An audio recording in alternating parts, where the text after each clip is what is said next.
조은석 내란 특검이 오늘 10시 최종 수사 결과를 발표했습니다. 윤석열 전 대통령이 2023년 10월 이전부터 비상계엄 선포를 준비했다고 결론 내렸는데요. 발표 내용 들어보시죠. 수사한 결과 윤석열 등은 2023년 10월 전부터 비상계엄을 준비하였고 군을 통해 무력으로 정치활동 및 국회 기능을 정지시키고 국회를 대체할 비상입법기구를 통해 입법권과 사법권을 장악한 후 반대 세력을 제거하고 권력을 독점 유지할 목적으로 비상계엄을 선포한 사실을 확인하였습니다. 비상계엄을 선포할 명분을 만들기 위해 비정상적 군사작전을 통해 북한의 무력 도발을 유인하였으나 북한이 군사적으로 대응하지 않아 실패하였고 이에 윤석열, 김용현, 노상원, 여인영 등은 국회에서 이루어지는 정치활동을 내란을 획책하는 반국가 행위, 반국가 세력으로 몰아 비상계엄을 선포하였습니다. 2024년 12월 3일 계엄이 있던 날보다 1년도 더 전부터 계엄을 준비해왔다는 건데요. 조은석 내란 특검은 윤석열 전 대통령이 신념 때문이 아니라 자신을 거스르거나 반대하는 사람을 반국가 세력으로 몰아 비상계엄을 통해 제거하려 했다는 사실도 덧붙였습니다. 윤석열 전 대통령이 아예 집권 초기부터 계엄을 준비했을 거란 분석도 있는데요. 박은정 조국혁신당 의원의 말 들어보시죠. 저는 윤석열을 과거를 한번 생각해 보면 대통령 권력을 쥐었을 때부터 저는 처음부터. 계엄을 염두에 뒀을 것이다. 왜냐하면 저도 초기부터라고 생각합니다. 윤석열의 모델이 전두환이었거든요. 네. 검찰총장 시절에 그렇게 말한 적도 있고 전두환 시절을 얘기하면서 그리고 5년 후에 권력을 넘긴다는 생각 자체를 안 했을 것 같아요. 이 권력을 계속해서 자기가 쥐고 싶었을 거거든요. 근데 그걸 할 수 있는 방법은 위헌 위법한 계엄을 통해 가지고 계속 영구집권을 계속 꿈꾸었을 것이다. 그런데 어떤 시기를 계속 봤을 것 같습니다. 초기부터 그랬을 것이다. 저는 초기부터 그랬을 거라고 저도 생각해요. 초기부터. 12.3 내란과 관련해 추가적으로 밝혀져야 할 부분이 많다. 그래서 2차 특검이 필요하다. 이런 주장도 정치권에서 계속 나오고 있는데요. 김병주 더불어민주당 의원이 오늘 김종배의 시선 집중에서 새로 폭로한 내용 들어보시죠.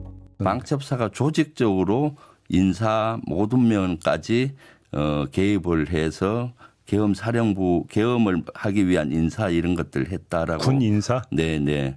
좀 더 구체적으로 어떤 그 중에 식으로 하나가 개입이 이제 블랙리스트를 만들었다. 군 블랙리스트입니까? 네, 예. 한 30명 이상의 블랙리스트를 만들어졌고 그것도 분야별로 방첩사에서 걸러내야 되는 인원, 법무관들 있잖아요. 네. 걸러내야 되는 인원, 일반 장군들 걸러내야 되는 인원 해서 한 30여 명 이상 했었고요. 법무관을 왜 했는가 봤을 때 법무관은 계엄이 일어나면 군사법원이 운영되잖아요. 그렇죠. 그럼 거기에서 그 우호적인 사람과 계엄 이런 데 비우호적인 사람을 구분해야 될 거 아니에요. 그런 것까지 다 했던 것 같고. 잠깐만요. 그러니까 블랙리스트를 작성을 했다라는 게 계엄을 전제로 계엄을 만약에 선포를 하고 나면 우리한테 협조할 사람과 협조하지 않을 사람 내지 오히려 방해가 될 사람 이런 사람들을 추려냈다 이 말씀이신가요? 저는 그렇게 보고 있거든요. 그래요? 계엄 전후에 예. 협조할 사람과 안 할 사람.